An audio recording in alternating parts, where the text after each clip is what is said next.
കേരളത്തിൻ്റെ സാംസ്കാരിക തലസ്ഥാനങ്ങളിലൊന്നായ പാലക്കാട് അതിൻ്റെ ഗ്രാമീണ സൗന്ദര്യത്താലും നെൽപ്പാടങ്ങളുടെ സമൃദ്ധിയാലും പേരുകേട്ടതാണ്. ഈ ഹരിത ഭംഗിയുടെ നടുവിൽ ഭാരതപ്പുഴയുടെ 5 പോഷക നദികളിലൊന്നായ കണ്ണാടിപ്പുഴയുടെ തീരത്താണ് പ്രസിദ്ധമായ ശ്രീ രണ്ടുമൂർത്തി ഭഗവതി ക്ഷേത്രം സ്ഥിതി ചെയ്യുന്നത്. കൊടുമ്പ് പഞ്ചായത്തിലെ തിരുവാലത്തൂർ ഗ്രാമത്തെ പുണ്യഭൂമിയാക്കി മാറ്റുന്ന ഈ ക്ഷേത്രം ആദിപരാശക്തിയുടെ 2 വിപരീത ഭാവങ്ങളെ ഒരുമിച്ച് ആരാധിക്കുന്നു എന്ന സവിശേഷതയാൽ കേരളീയ ക്ഷേത്ര സങ്കല്പങ്ങളിൽ വേറിട്ട് നിൽക്കുന്നു. അത്യുഗ്രദേവതയായ മഹിഷാസുരമർദിനിയും ശാന്തസ്വരൂപിണിയും ഐശ്വര്യദായിനിയുമായ അന്നപൂർണേശ്വരിയും ഒരേ മതിൽക്കെട്ടിനുള്ളിൽ കുടികൊള്ളുന്ന ഈ അപൂർവ പ്രതിഭാസമാണ് രണ്ടുമൂർത്തി ക്ഷേത്രം എന്ന പേരിന് നിദാനം. കേരളത്തിലെ 108 ദുർഗാലയങ്ങളിൽ പ്രധാനപ്പെട്ട സ്ഥാനമുള്ള ഈ മഹാക്ഷേത്രം വെറുമൊരു ആരാധനാലയം എന്നതിലുപരി പാലക്കാടൻ സംസ്കാരത്തിൻ്റെയും കേരളീയ വാസ്തുവിദ്യയുടെയും മകുട ഉദാഹരണം കൂടിയാണ്. പ്രകൃതിയുടെ വരദാനമായ നെൽപ്പാടങ്ങളും ശാന്തമായി ഒഴുകുന്ന കണ്ണാടിപ്പുഴയും പച്ചപ്പണിഞ്ഞ മരക്കൂട്ടങ്ങളും ഈ ക്ഷേത്രത്തിന് ഒരു സവിശേഷ സൗന്ദര്യം നൽകുന്നു. ഈ ലേഖനത്തിൽ ഈ ക്ഷേത്രത്തിൻ്റെ ഐതിഹ്യങ്ങളിലൂടെയും വാസ്തുവിദ്യാപരമായ പ്രത്യേകതകളിലൂടെയും ആചാരങ്ങളിലൂടെയും ആഴത്തിലുള്ള യാത്രയാണ് നാം നടത്തുന്നത്.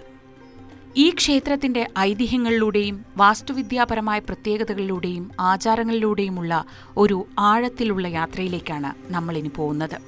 ഓരോ പുണ്യസ്ഥലത്തിനും അതിൻ്റേതായ കഥകളുണ്ട്. തിരുവാലത്തൂരിൻ്റെ പേരിനു പിന്നിൽ ഒരു ദിവ്യമായ ഐതിഹ്യം മറഞ്ഞിരിക്കുന്നു. ക്ഷേത്രമിരിക്കുന്ന ഭൂമിയുടെ ഇടതുഭാഗത്തുകൂടിയാണ് പണ്ട് കണ്ണാടിപ്പുഴ ഒഴുകിയിരുന്നത്. എന്നാൽ ദേവിയുടെ ഇഷ്ടപ്രകാരം നദിയുടെ ഗതി മാറി അത് ക്ഷേത്രത്തിൻ്റെ വലതുവശത്തുകൂടി ഒഴുകാൻ തുടങ്ങി. തിരുവലത്താറ്, അതായത് ദേവിയുടെ വലതുവശത്തുകൂടി ഒഴുകുന്ന ആറ് അഥവാ നദി എന്ന പേര് ഈ പ്രദേശത്തിന് ലഭിച്ചത് അങ്ങനെയാണ്. കാലാന്തരത്തിൽ ഇത് ലോപിച്ച് തിരുവാലത്തൂരായി. മറ്റൊരു ഐതിഹ്യം സ്ഥലത്തിൻ്റെ ജലസമൃദ്ധിയെ സൂചിപ്പിക്കുന്നു. ധാരാളം ജലസമ്പത്തും വയലുകളും ഫലഭൂയിഷ്ടമായ മണ്ണുമുള്ള സ്ഥലം എന്ന അർത്ഥത്തിൽ ഈ പ്രദേശത്തിന് ആദ്യം ആലത്തൂർ, ആലം അഥവാ ജലം ധാരാളമുള്ള ഊര് എന്ന പേര് ലഭിച്ചു. പിന്നീട് ദേവിയുടെ അതിവിശിഷ്ടമായ സാന്നിധ്യം വന്നപ്പോൾ ആദരസൂചകമായി തിരുചേർത്ത് തിരുവാലത്തൂരായി മാറിയെന്നും പറയപ്പെടുന്നു. ഈ ഐതിഹ്യങ്ങൾ സൂചിപ്പിക്കുന്നത് തിരുവാലത്തൂരിൻ്റെ ഉത്ഭവം മുതൽ പ്രകൃതിയുമായും നദിയുമായും ക്ഷേത്രത്തിനുള്ള അവിഭാജ്യമായ ബന്ധമാണ്. കേരളത്തിലെ പ്രശസ്തമായ 108 ദുർഗാലയങ്ങളിലൊന്നാണ് ഈ ക്ഷേത്രം. ഈ അംഗീകാരം തന്നെ ക്ഷേത്രത്തിൻ്റെ പ്രാധാന്യം വിളിച്ചോതുന്നു. ഈ ക്ഷേത്രങ്ങളുടെ എല്ലാം ഉത്ഭവം പരശുരാമനുമായി ബന്ധപ്പെട്ട് കിടക്കുന്നു. ആദിപരാശക്തിയുടെ പരമമായ ശക്തി ഈ മണ്ണിൽ കുടികൊള്ളുന്നു എന്നതിന് ഇതിലും വലിയൊരു സാക്ഷ്യം ആവശ്യമില്ല. കേരളീയ വാസ്തുവിദ്യയുടെ പരമ്പരാഗത സൗന്ദര്യത്തെ അതുല്യമായ രീതിയിൽ സമന്വയിപ്പിക്കുന്ന ഒരു നിർമ്മിതിയാണ് തിരുവാലത്തൂർ ക്ഷേത്രം. ഇതിൻ്റെ ഘടനയിലുള്ള പ്രധാന പ്രത്യേകതകൾ ക്ഷേത്രസങ്കല്പത്തിലെ ഇരട്ട ഭാവങ്ങൾക്ക് ദൃശ്യരൂപം നൽകുന്നു. രണ്ടുമൂർത്തി ക്ഷേത്രത്തിൻ്റെ ഏറ്റവും ശ്രദ്ധേയമായ പ്രത്യേകത തുല്യ വലുപ്പത്തിലുള്ള 2 ശ്രീകോവിലുകളും 2 കൊടിമരങ്ങളും 2 നാലമ്പലങ്ങളും ഇവിടെയുണ്ട് എന്നതാണ്. ഇത് ഒരു അപൂർവ പ്രതിഭാസമാണ്. സാധാരണയായി ഒരു ക്ഷേത്രത്തിൽ ഒരു പ്രധാന മൂർത്തിയും ഒരു പ്രധാന കൊടിമരവുമാണ് കാണാറ്. എന്നാൽ ഇവിടെ മഹിഷാസുരമർദിനിക്കും അന്നപൂർണേശ്വരിക്കും തുല്യ പ്രാധാന്യം നൽകിക്കൊണ്ട് ക്ഷേത്രഘടനയിൽ പോലും ഈ സമത്വം നിലനിർത്തിയിരിക്കുന്നു. ക്ഷേത്രത്തിൻ്റെ അതിവിശാലമായ മതിലകം 2 തട്ടുകളായി കാണപ്പെടുന്നു. ഉയർന്ന തട്ടിലാണ് ഉഗ്രമൂർത്തിയായ മഹിഷാസുരമർദിനിയുടെ പ്രതിഷ്ഠ, അതാണ് മേൽക്കാവ്. താഴ്ന്ന തട്ടിലാണ് ശാന്തസ്വരൂപിണിയായ അന്നപൂർണേശ്വരിയുടെ ശ്രീകോവിൽ, അതാണ് കീഴ്ക്കാവ്. ഈ 2 തട്ടുകളായുള്ള നിർമ്മിതി ദേവിയുടെ ഉഗ്ര ശാന്തഭാവങ്ങളെ സൂചിപ്പിക്കുന്നു. ഉഗ്രതയ്ക്ക് മുകളിലായി ശാന്തത നിലകൊള്ളുന്നു എന്നതിനേക്കാൾ ഈ 2 ഭാവങ്ങൾക്കും ഒരേപോലെ പ്രാധാന്യമുണ്ട് എന്ന് ഇത് ഓർമ്മിപ്പിക്കുന്നു. ക്ഷേത്രത്തിൻ്റെ ശ്രീകോവിലുകൾ ദാരുശില്പങ്ങളാൽ അലങ്കരിച്ച വൃത്താകൃതിയിലാണ് പണിതിരിക്കുന്നത്. കേരളീയ ദാരുശില്പകലയുടെ മനോഹാരിത ഇവിടെ കാണാം. ചുവർചിത്രങ്ങൾ, കൊത്തുപണികൾ, കല്ലുകൊണ്ടുള്ള വിളക്കുമാടങ്ങൾ എന്നിവയെല്ലാം ക്ഷേത്രത്തിൻ്റെ ഭംഗി വർദ്ധിപ്പിക്കുന്നു.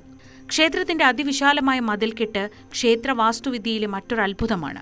ഈ മതിൽക്കെട്ട് മനുഷ്യനിർമ്മിതമല്ല, മറിച്ച് ഭൂതഗണങ്ങൾ ഒറ്റ രാത്രി കൊണ്ട് നിർമ്മിച്ചതാണ് എന്നൊരു ഐതിഹ്യം പ്രചാരത്തിലുണ്ട്. കഥ ഇങ്ങനെയാണ്. ദേവിയുടെ നിർദ്ദേശപ്രകാരം ഭൂതഗണങ്ങൾ ഒറ്റ രാത്രി കൊണ്ട് ക്ഷേത്രത്തിനു ചുറ്റും മതിൽക്കെട്ട് പണിയാൻ തുടങ്ങി. നേരം വെളുക്കും മുൻപ് പണി പൂർത്തിയാക്കണമെന്നായിരുന്നു വ്യവസ്ഥ.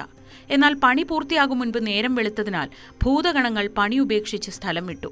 ഇതിന്റെ തെളിവായി കിഴക്കേ ഗോപുരവും കിഴക്കു ഭാഗത്തെ മതിൽക്കെട്ടും പൂർണ്ണമായി പണിതീരാത്ത അവസ്ഥയിലാണ് ഇന്നും കാണപ്പെടുന്നത്.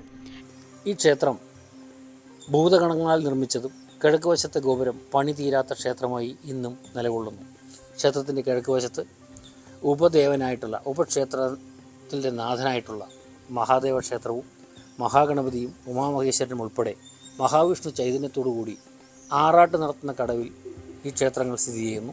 കിഴക്കേ നടയിൽ ഗോപുരം നിർമ്മിച്ചിട്ടില്ലാത്തതിന് ചരിത്രപരമായ കാരണങ്ങൾ ഉണ്ടാകാമെങ്കിലും, ഉദാഹരണത്തിന് ഏതെങ്കിലും പടയോട്ടത്തിൽ തകർന്നതുപോലെ, ഈ ഐതിഹ്യം ഭക്തർക്കിടയിൽ ക്ഷേത്രത്തിന്റെ ദിവ്യശക്തിയെക്കുറിച്ച് വലിയ വിശ്വാസം ജനിപ്പിക്കുന്നു. ഇത് കേവലം ഒരു കെട്ടുകഥ എന്നതിലുപരി ഭക്തരുടെ ഭാവനയിൽ ക്ഷേത്രത്തിനുള്ള ദിവ്യത്വത്തിന്റെ പ്രതിഫലനം കൂടിയാണ്.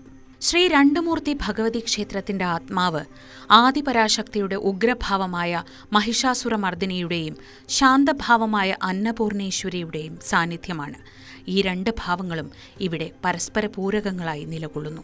ഐതിഹ്യമനുസരിച്ച് ക്ഷേത്രത്തിലെ ആദ്യത്തെ പ്രതിഷ്ഠ വടക്ക് ഭാഗത്തെ ഉയർന്ന ശ്രീകോവിലിൽ കുടികൊള്ളുന്ന മഹിഷാസുരമർദിനിയാണ്.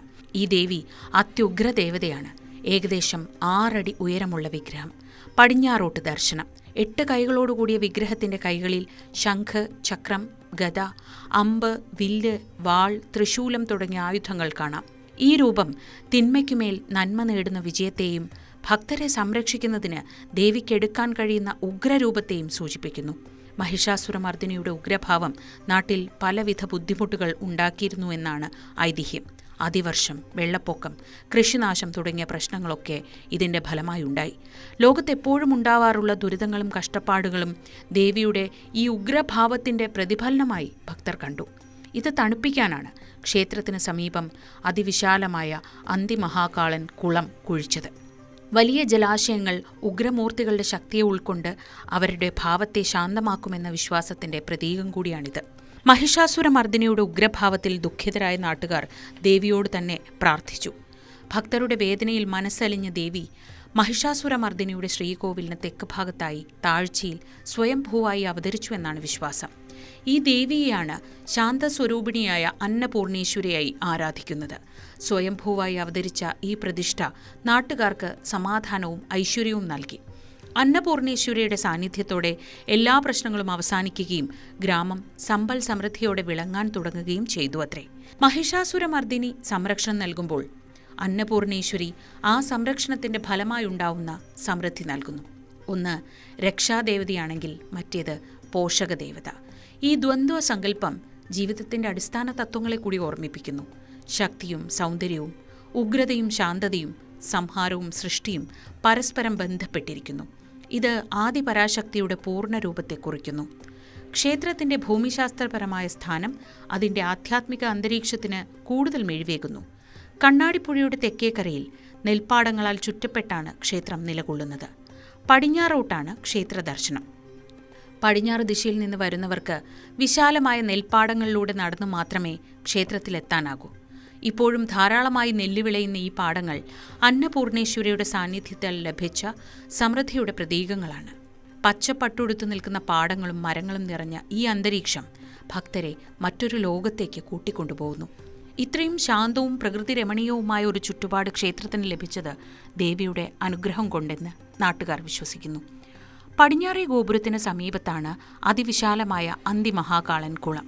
മഹിഷാസുരമർദിനിയുടെ ഉഗ്രതയെ ശമിപ്പിക്കാനായി കുഴിച്ച ഈ കുളം ക്ഷേത്രത്തിലെ പ്രധാന ജലസ്രോതസ് കൂടിയാണ്. ഇതിനോട് ചേർന്നാണ് ദേവിയുടെ കാവൽക്കാരനായി കണക്കാക്കപ്പെടുന്ന അന്തിമഹാകാളന്റെ പ്രതിഷ്ഠ. മേൽക്കൂരയില്ലാത്ത ഒരു ചെറിയ തറയിൽ ശിവലിംഗത്തോട് സാദൃശ്യമുള്ള വിഗ്രഹത്തിലാണ് ഈ ഉപദേവനെ പ്രതിഷ്ഠിച്ചിരിക്കുന്നത്.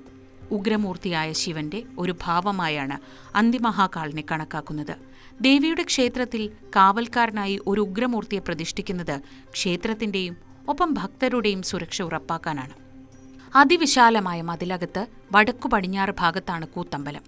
താരതമ്യേന ചെറുതും വട്ടത്തിലുള്ള തറയിൽ നിൽക്കുന്നതുമായ ഈ നിർമ്മിതി ക്ഷേത്രത്തിൽ കലാരൂപങ്ങൾ അവതരിപ്പിക്കുന്നതിനുള്ള വേദിയായിരുന്നു. വട്ടത്തിലുള്ള തറയുടെ നഷ്ടപ്പെട്ട ഭാഗം ക്ഷേത്രത്തിന്റെ പുരാതനമായ പ്രൗഢിയെ ഓർമ്മിപ്പിക്കുന്നു. ക്ഷേത്ര മതിലകത്തിന് പുറത്ത് നദീതീരത്താണ് പ്രധാന ഉപദേവതാ പ്രതിഷ്ഠകൾ. ശിവൻ, പാർവതി, ഗണപതി, അയ്യപ്പൻ, ശ്രീകൃഷ്ണൻ, ശങ്കരനാരായണൻ, നാഗദൈവങ്ങൾ എന്നിവരാണ് ഇവിടെ കുടികൊള്ളുന്നത്. ശിവപാർവതിമാരുടെയും ശങ്കരനാരായണന്റെയും ശ്രീകൃഷ്ണന്റെയും ഗണപതിയുടെയും ചെറുക്ഷേത്രങ്ങൾ നദീതീരത്തെ ആറാട്ട് കടവിന് സമീപം സ്ഥിതി ചെയ്യുന്നു. ഇത് ദേവതാസങ്കല്പങ്ങളുടെ വൈവിധ്യത്തെയും ഹൈന്ദവ വിശ്വാസത്തിലെ എല്ലാ ശക്തികളെയും ദേവിയിൽ സമന്വയിപ്പിക്കുന്നതിനെയും സൂചിപ്പിക്കുന്നു. തിരുവാലത്തൂർ ക്ഷേത്രത്തിൽ ആണ്ടുതോറുമുള്ള പ്രധാന വിശേഷങ്ങൾ അതിന്റെ സാംസ്കാരിക പ്രാധാന്യം വിളിച്ചോതുന്നവയാണ്. വൃശ്ചിക മാസത്തിൽ രോഹിണി നാളിൽ ആറാട്ടായി നടക്കുന്ന 10 ദിവസത്തെ ഉത്സവമാണ് ക്ഷേത്രത്തിലെ പ്രധാന ആണ്ടുവിശേഷം. പ്രാകാരങ്ങളിൽ ഏറ്റവും വലുതും 10,000 പരം പഴയ കൽവിളക്കുകളുമുള്ള ക്ഷേത്രമാണ്. വൃശ്ചികത്തിലെ കാർത്തിക പള്ളിവേട്ടയായി 10 ദിവസം നീണ്ടു നിൽക്കുന്ന ആചാരാനുഷ്ഠാനങ്ങളോടുകൂടി 10 ദിവസം ആറാട്ടോടുകൂടി ക്ഷേത്രം തന്ത്രി, അതായത് അണ്ടലാടി ഓങ്ങല്ലൂരുള്ള പട്ടാമ്പിയിലുള്ള അണ്ടലാടി പരമേശ്വരൻ നമ്പൂതിരിപ്പാടിൻ്റെ മുഖ്യ കാർമ്മികത്വത്തിലാണ് ഈ വക ചടങ്ങുകൾ, താന്ത്രിക ചടങ്ങുകൾ നടക്കുന്നത്. കലാകാരന്മാരെയും കലാകാരികളെയും പ്രോത്സാഹിപ്പിക്കുക മാത്രമല്ല, പാരമ്പര്യ കലകൾക്ക് ഊന്നൽ കൊടുത്തുകൊണ്ട് മാത്രമാണ് 1977 മുതൽ ഈ ഉത്സവം ആഘോഷമായി നടത്തിവരുന്നു. ഇതിനിടയിൽ വരുന്ന തൃക്കാർത്തിക ദേവിയുടെ മറ്റൊരു പ്രധാനപ്പെട്ട ആഘോഷമാണ്. തൃക്കാർത്തിക ദിവസം ക്ഷേത്രവും പരിസരവും ദീപപ്രഭയിൽ അലങ്കൃതമാകും. കല്ലുകൊണ്ടുള്ള വിളക്കുമാടങ്ങളിലും ചുറ്റമ്പലത്തിലും മറ്റുമുള്ള ആയിരക്കണക്കിന് ദീപങ്ങൾ തെളിയുമ്പോൾ ക്ഷേത്രത്തിൽ ഒരു സ്വർഗീയ കാഴ്ചയുണ്ടാവും. ഈ ദീപോത്സവം ദേവിയുടെ തേജസ്സിനെയും ഐശ്വര്യത്തെയും സൂചിപ്പിക്കുന്നു. 10 ദിവസത്തെ ഉത്സവം വിവിധതരം കലാപരിപാടികൾ, താലപ്പൊലി, വെടിക്കെട്ട്, ദേവിയെ ആനപ്പുറത്ത് എഴുന്നള്ളിക്കൽ, മറ്റ് ക്ഷേത്രകലകൾ എന്നിവയാൽ സമ്പന്നമാണ്. 10ാം ദിവസം രോഹിണി നക്ഷത്രത്തിലാണ് കണ്ണാടിപ്പുഴയിലെ ആറാട്ടുകടവിൽ ഭഗവതിമാർക്ക് ആറാട്ട്. ഈ ചടങ്ങ് പുഴയുടെ തീരത്തെ ജനങ്ങളെ സംബന്ധിച്ചൊരു പുണ്യമുഹൂർത്തമാണ്. ദുർഗാക്ഷേത്രമായതിനാൽ നവരാത്രിയും ഇവിടെ വിശേഷമാണ്.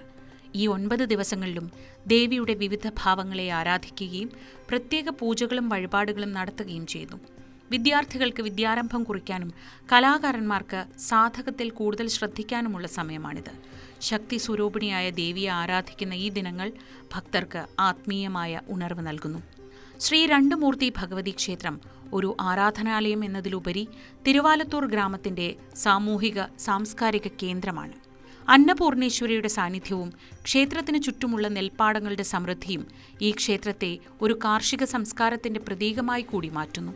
കൃഷിനാശം പോലുള്ള ബുദ്ധിമുട്ടുകൾ മാറിയ ശേഷം ഗ്രാമം സമ്പൽ സമൃദ്ധിയോടെ വിളങ്ങിയെന്ന ഐതിഹ്യം ഭക്തർക്ക് കൃഷിയിലും ജീവിതത്തിലുമുള്ള പ്രതീക്ഷകൾ വർദ്ധിപ്പിച്ചു. ഇവിടുത്തെ ഉത്സവങ്ങളും ആചാരങ്ങളും പ്രധാനമായും കാർഷിക വൃത്തിയുമായി ബന്ധപ്പെട്ടതാണ്. പുത്തരി പായസം നിവേദ്യം പോലുള്ള വഴിപാടുകൾ വിളവെടുപ്പിന്റെ സന്തോഷം ദേവിക്ക് സമർപ്പിക്കുന്നതിന്റെ പ്രതീകമാണ്. മലബാർ ദേവസ്വം ബോർഡിന് കീഴിലുള്ള ഒരു ബി ഗ്രേഡ് ദേവസ്വമാണ് തിരുവാലത്തൂർ ദേവസ്വം. ക്ഷേത്രത്തിന്റെ നടത്തിപ്പിലും സംരക്ഷണത്തിലും ദേവസ്വം ബോർഡിനും പങ്കുണ്ട്. ദേവസ്വം ഓഫീസുകൾ ക്ഷേത്ര ഗോപുരത്തിനും കുളത്തിനുമിടയിൽ സ്ഥാപിച്ചിരിക്കുന്നത് ക്ഷേത്രകാര്യങ്ങൾ ചിട്ടയായി നടക്കുന്നുവെന്ന് ഉറപ്പാക്കുന്നു. ക്ഷേത്രത്തിന്റെ പുനരുദ്ധാരണ പ്രവർത്തനങ്ങളിലും 2017 നടന്ന നവീകരണത്തിനു ശേഷം നടപ്പുരയുടെ നിർമ്മാണത്തിലും ദേവസ്വം ബോർഡ് കാര്യമായ പങ്കുവഹിച്ചു. 2 ഭാവത്തിലുള്ള ദേവിമാർ ഒരുമിച്ച് കുടികൊള്ളുന്നതുപോലെ തിരുവാലത്തൂർ ക്ഷേത്രം ഗ്രാമവാസികളുടെ ഒരുമയുടെ കേന്ദ്രം കൂടിയാണ്. നടപ്പുര വിവാഹം, ചോറൂൺ, ഭജന തുടങ്ങിയ ആവശ്യങ്ങൾക്കായി ഉപയോഗിക്കുന്നത് ക്ഷേത്രം ഒരു ആധ്യാത്മിക കേന്ദ്രം മാത്രമല്ല, ഒരു സാമൂഹിക കേന്ദ്രം കൂടിയാണെന്ന് തെളിയിക്കുന്നു. ഉത്സവകാലങ്ങളിൽ ജാതി-മത ഭേദമന്യേ ആളുകൾ ഒത്തുചേരുന്നത് ക്ഷേത്രത്തിന്റെ സാമൂഹിക സ്വാധീനവും വ്യക്തമാക്കുന്നു. പാലക്കാടൻ മണ്ണിന്റെ തനത് സൗന്ദര്യത്തിൽ കുടികൊള്ളുന്ന ശ്രീ രണ്ടുമൂർത്തി ഭഗവതി ക്ഷേത്രം ആദിപരാശക്തിയുടെ ശക്തിയും ശാന്തിയും ഒരേ സമയം ദർശിക്കാൻ കഴിയുന്ന ഒരു അപൂർവ സങ്കേതമാണ്. മഹിഷാസുരമർദ്ദിനി സംരക്ഷകയായി ഉഗ്രരൂപത്തിൽ നിലകൊള്ളുമ്പോൾ അന്നപൂർണേശ്വരി സമൃദ്ധി നൽകി ഭക്തരെ അനുഗ്രഹിക്കുന്നു. ഈ ദ്വന്ദ്വഭാവം ജീവിതത്തിൽ നാം നേരിടുന്ന വെല്ലുവിളികളെ അതിജീവിച്ച് ഒടുവിൽ സമാധാനവും ഐശ്വര്യവും നേടുന്നതിൻ്റെ ആധ്യാത്മിക പാഠം കൂടിയാണ് നൽകുന്നത്. ഭൂതഗണങ്ങൾ നിർമ്മിച്ചു എന്ന് വിശ്വസിക്കപ്പെടുന്ന മതിൽക്കെട്ടും ദേവി വഴിമാറ്റിയ കണ്ണാടിപ്പുഴയും നെൽപ്പാടങ്ങളുടെ സമൃദ്ധിയും ഈ ക്ഷേത്രത്തിന് ഒരു മഹത്തരമായ പരിവേഷം നൽകുന്നു. കേരളീയ വാസ്തുവിദ്യയുടെ ഈ മകുടോദാഹരണം ഓരോ ഭക്തനും ഒരു തീർത്ഥാടന പുണ്യകേന്ദ്രമാണ്. നദീതീരത്തെ പച്ചപ്പിന്റെ ശാന്തിയിൽ നിന്നുകൊണ്ട് ഈ 2 ഭഗവതിമാരുടെയും അനുഗ്രഹം നേടുന്നത് ജീവിതത്തിന്റെ ഉഗ്രതയെയും ശാന്തതയെയും ഒരേപോലെ ഉൾക്കൊള്ളാൻ ഉള്ള ഉൾക്കാഴ്ച ഇവിടെ എത്തുന്നവർക്ക് നൽകുന്നു.